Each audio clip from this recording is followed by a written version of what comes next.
Mga Kuspard, kamusta kayo? So, na mga Kuspard, pag-uusapan po natin ng ang mga bagay na gustong maranasan ng lalaki sa babae.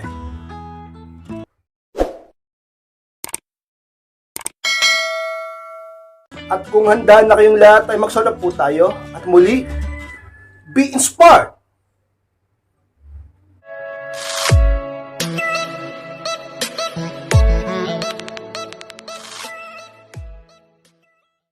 At ang unang bagay na gustong maranasan ng lalaki sa babae is ang tunay na pag-ibig. Yes, Max, pa din ang unang bagay na gustong maranasan ng ibang lalaki sa babae.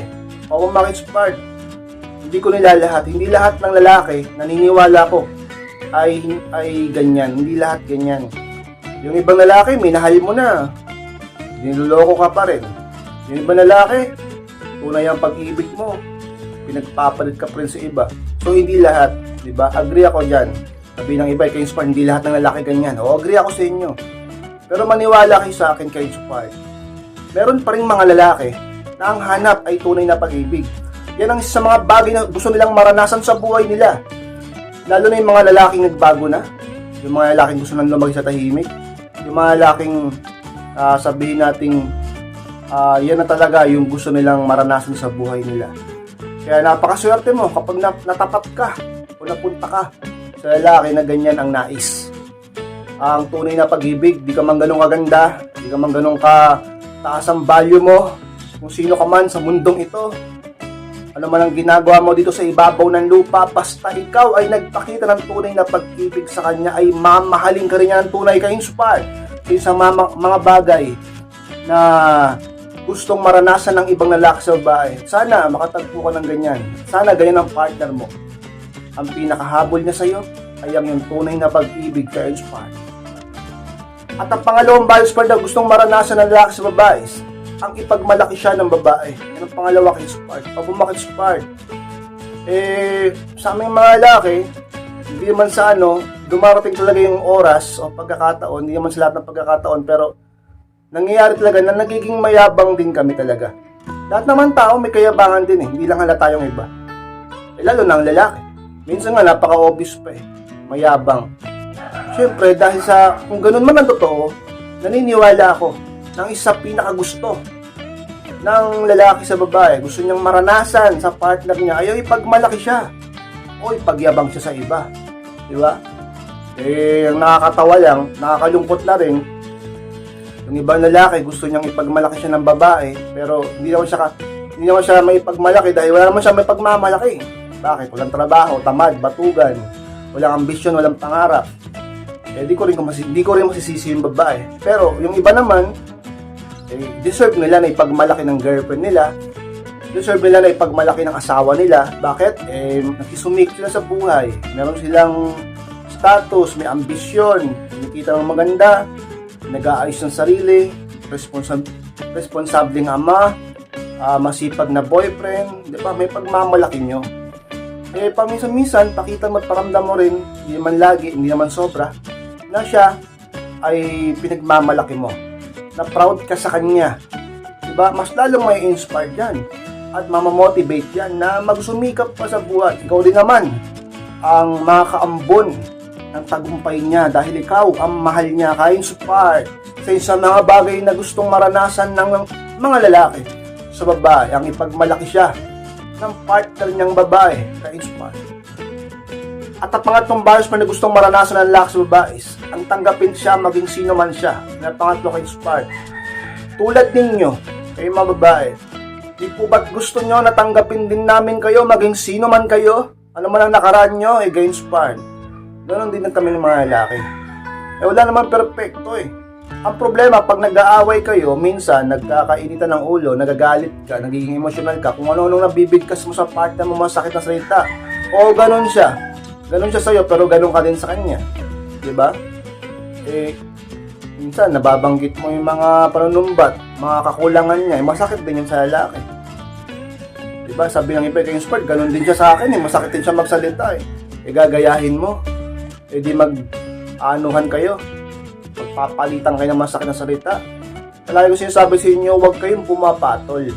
Tumahimik kayo at mas makapangyarihan yun. Diba?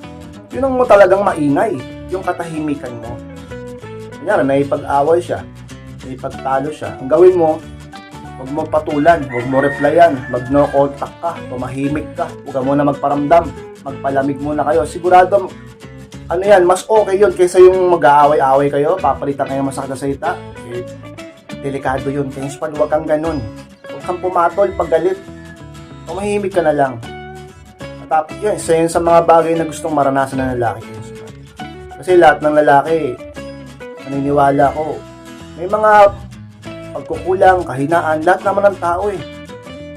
May hindi magandang karanasan sa buhay, may mga kapintasan, pero kayo spark. Maniwala man kayo sa hindi, lahat tayo, lalaki o babae, lalo sa isang relasyon na gusto natin kayo spark, tanggapin tayo, maging sino man tayo. Kayo spark, sa mga bagay na gusto nating maranasan, lalaki man o babae, ang tanggapin tayo, maging sino man tayo, ng taong mahal natin ka-inspire. At ang mga apat na bias pa na gustong maranasan ng lalaki sa babae, ang isorpresa din siya ng babae. At pangapat ka-inspire. O baka sabihin ng iba, ka-inspire, kaya lalaking tao gustong isorpresa. Alam nyo mga ka-inspire, tao pa rin yan. Tsaka isa pa, kahit lalaki yan, basta mahal niyang babae ang nagsorpresa sa kanya, ay napakaligaya namin yan. Niwala kayo ka-inspire. Hindi naman palagi dapat paminsan-minsan lang. O limbawa, birthday niya, o may tagumpay siya, sabihin natin kayo inspired, nag-celebrate kayo, o kahit paminsan-minsan, sorpresa mo ang boyfriend mo at ang asawa mo. Dahil kapag ginawa mo yan, mas lalo kanyang mamahalin. Basta paminsan-minsan lang. Huwag madalas, huwag palagi. At dapat sa mga panahon at oras at pagkakataon na hindi niya inaasahan, na hindi niya alam, na sorpresa mo talaga siya. Hindi wala siyang idea. Biglaan. Diba? Sabi ng iba kayo inspired, alam, talaga namang dapat hindi sabihin, yung iba kasi nakakahalata. Yung iba lalaki, masyado kasi kayong obvious na parang isusurpresa nyo siya. Dapat yung biglaan talaga na hindi niya alam na may mangyayaring ganun. Diba?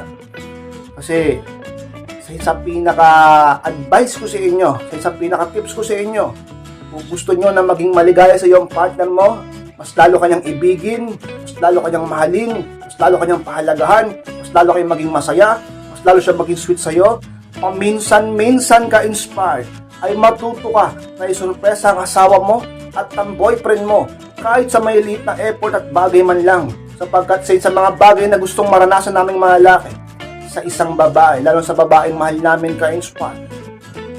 At ang panglimang bagay na gustong maranasan ng lalaki sa babae, ang malawak na pangunawa ng babae. Ismax pa dyan ang panlima. Alam nyo mga ka-inspired, kaya minsan nagagalit, sobra talagang natotoxic yung lalaki kasi kulang sa pangunawa yung babae. O ganun din sa babae, sa lalaki. Diba? Kailangan talaga maging maunawain kayo pareho. Lalong-lalo lang isang babae. Diba? Eh pagka ang isang babae kulang din sa unawa, eh lagi talaga mag-aaway yan. Palaging magiging toxic ang relasyon nyo. At palagi yung tatandaan na kapag kayo ay hindi nagkakaunawaan, maaaring hindi kayo magkatuluyan. O kaya naman palagi lang kayong nagsasakitan, physical man o emosyonal ka-inspired. Gusto mo mangyari na maging ganyan ang buhay nyo dahil lang sa kulang ka sa unawa, dahil lang sa hindi ka makaintindi at ayaw mong tumanggap at ayaw mong makinig, ka-inspired. Kayo maging ganyan. Dapat marunong kayong umunawa sa partner nyo at magpasensya, habaan nyo ang pasensya nyo. Eh kung sagat talaga namang may kasalanan, may pagkakamali, eh maunawaan ko kayo. Pero huwag naman sobra ang mga gagawin nyo, diba? Kung mahal mo pa rin ang partner mo. Kaya sa mga bagay na gustong maranasan kayo inspired ng lalaki sa babae. Dahil sa mundong ito, lalo na sa mga lalaki, kami, talagang napakahirap talaga ng mga bagay dito sa mundo. Daming problema, daming pagsubok. Huwag na sanang dagdagan pa. Diba? Pagod na nga sa trabaho, pagod na nga sa mga ginagawa. Tapos, hindi pa maunawaan ng asawa, pa maunawaan ng girlfriend. Daladalan pa, magde-demand pa na kung ano-ano, pag-iinarte pa, magpapabebe pa ng sobra, diba? Pagod na nga, hirap na nga, may lagnat na nga, nagkasakit na, lahat. Hindi pa rin maunawaan, away pa rin, bunganga pa rin, kung ano na pa rin lumalabas sa bibig mo. O ganun, mas lalo kang mamahalin na lalaki kung marunong kang umunawa at maunawain kang babae. Maniwala kayo sa akin ka-inspired. Iingatan ka niya pag naging maunawain ka. Dahil pagdating sa'yo, maligaya siya, komportable siya, at nare-relax siya, hindi yung puro ka na lang kung ano-anong pakikipag-away ang ginagawa mo dahil hindi ka marunong umunawa sa boyfriend at asawa mo. Ka-inspired, huwag kang maging ganyan sapagkat sa mga bagay na talaga namang mali. Sa mga bagay na gusto naming maranasan sa babae, is yung pagiging maunawain mo. Magiging maligay siya sa'yo. Hindi ka niya pagpapalit sa iba at mas lalo kanyang mamahalin ka-inspired. At pang-ano na bagay pa na gustong maranasan ng lalaki sa babae? Sa may asawa, ang masarap na labing. Yan ang pangalan kay Inspired. Kung makisport sa mga may asawa lang ang masarap na labing. Alam nyo na yun. Kung anong yung labing-labing yan. Kailangan talaga maging masarap ang inyong paglalabing. Sa mga gustong maranasan ng lalaki sa babae, syempre ng babae sa lalaki. Ganun din, kabaliktaran. Lahat tayo gusto nating maranasan yan. Sa isang relasyon, dahil sa mga may asawa lang syempre naman, napakasarap yan. Diba? Sa mga bagay na talaga namang napakasarap na pwedeng maranasan ng tao sa buhay niya. Totoo lang, magpaka-matured kayo. Diba? Pag yan, nabibigay mo lagi sa asawa mo, sigurado ako, mas lalo yung mas magiging masaya sa isang relasyon, at mas lalo kayong mas magiging romantic at sweet sa isa't isa, at mas lalo kanyang mamahalin at iibigin. Dahil napakalaki ang ano rin yan. Baka sabi ng iba kayo, hindi naman ganun kalaki ang kahalaga niyan sa isang relasyon. Hindi naman ganun ka-importante ang labing-labing niyan sa pag-aasawa. Yun ang akala nyo. Pero sa dahan-dahan, konti-konti na napapabayaan nyo yan, then magsisimula ang problema. Kaya wag na wag nyo pababayaan yan. Dapat paminsan-minsan kahit gaano kayo ka-busy, ano man ang problema at pagsubok, gaano man kahirap ang buhay, dapat nasisingit nyo pa rin yung mag-asawa, ay inyong paglalabing. Diba? Diyan mas mapapatibay talaga ang relasyon at mabibigay nyo ang pangangailangan ng isa't isa. Dahil kapag di nyo nagagawa yan at di nyo nabibigay ang pangangailangan ng isa't isa, maaari kayong matukso sa iba, bulungan ng kung anumang masama dyan. Kaya naman, kailangan talaga yan. Pag unawaan kayo, pag-usapan nyo yan, huwag kayong mahiya dahil partner mo yan. Diba? Yung iba, nahihiyang pag-usapan yan, mag-asawa naman kayo. Pag-usapan nyo kung kailan, kung saan, kung paano. Diba? Napakahalaga niyan. Iniligtas nyo ang relasyon nyo. Inililigtas nyo ang relasyon nyo sa tukso. Dahil pag kulang kayo dyan, matutukso kayo sa iba. Kaya kahit sa part, mag-pray palagi, mag-usap kayo ng partner mo, huwag na huwag nyong kakalimutang maglabing, kayong mag-asawa, sapagkat ka-inspired sa isang pinakailangan at pininiwalaan ko sa isang relasyon sa mag-aasawa upang mas maging matibay kayo at mapalayo sa tukso. At isa sa mga bagay na gustong maranasan ng isang lalaki, isang babae, ang masarap na labing sa kanyang asawa ka-inspired. At ang pang-pitong values pa na gustong maranasan ng lalaki sa babae, isang pagiging totoo at tapat. Ang pang-pito at pinakahuli, kapag naging ganyan kasi isang lalaki, sigurado makakatanggap ka ng pag-ibig sa kanya. Diba? Eh, yung iba nga, nagiging crush ka pa eh. Kahit kaibigan mo lang. Kasi totoo ka, tapat ka. Lahat ba ganyan? Eh, sa mundong ito. Ang mundong ito ay punong-puno ng mga mapanlinlang na tao. Bagay na talaga namang totoo.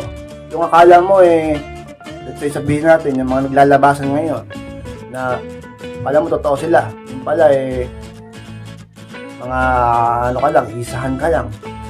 Diba? Kaya mag-iingat kayo. At kung kagad bibigay, dapat kilalanin mo yung lalaki kung may nanliligaw sa'yo. Ganun lang yan kay Spot. Maging totoo at tapat. Dahil kapag ginawa mo yan, wala kang talo. Lokohin ka man, pagpalit ka man sa iba, at least naging totoo at tapat.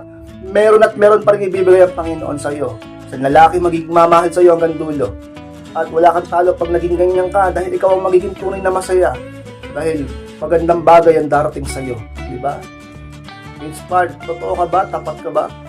Dahil kung hindi, magbago ka na. Dahil kung magiging sinungaling ka, o hindi ka tapat, paksil ka sa partner mo, ikaw din naman na makikinabang yan. Kaya maging tapat kayo lalo sa asawa nyo, sa boyfriend, upang hindi kayo mabigo sa dulo. At magkaroon kayo ng masayang relasyon. At meron pa rin lalaking makakapansin sa'yo. At may paninindigan, moral ka, integridad sa sarili mo. Magiging proud ka pa sa sarili mo. Makadagdagan ng kumpiyansa sa sarili mo. At magiging maligaya kang humarap sa tao.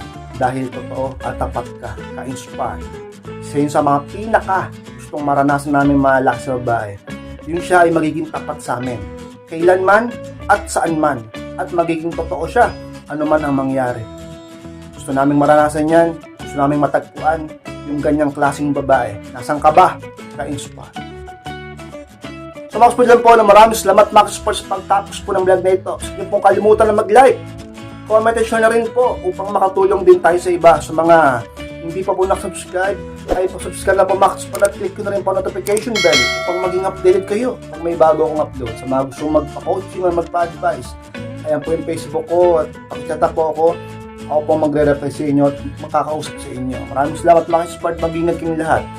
Mahal ko po kayo at muli, be inspired!